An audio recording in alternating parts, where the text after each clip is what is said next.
Salai Power Jalan Kebun Shah Alam ni memang tempat untuk kita berkumpul sesama keluarga je. Memang meriah sangat. Lagi-lagi di hujung minggu, iaitu hari ni merupakan hari Ahad. Ramai family-family datang makan di Salai Power. Jadi hari ni saya terjumpa dengan satu family ni. Dia datang daripada Shah Alam juga.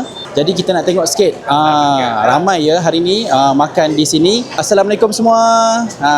Datang daripada Shah Alam betul? Okey, so kita nak tengok sikit apa family ni makan hari ni. Kalau kita nampak dekat hujung tu ada pais patin.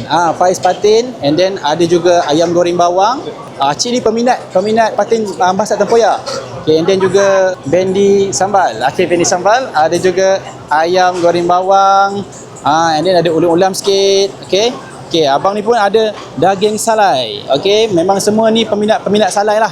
Okay, datang ke Salai Power Jalan Kebun. Okay, so hari ni kita nak bagi family ni makan dulu, and then kita nak tengok macam mana feedback mereka ini makan di Salai Power. Okay, stay tune.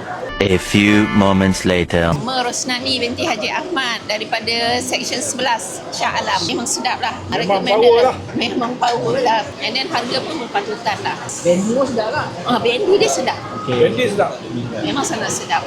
Okey, kawan-kawan Okai PSA, kawan-kawan Geng Pencin. Okey, satu hari kita datang sini, makan kat sini. Berbaloi sangat-sangat. Salai Power. Memang power. Okey.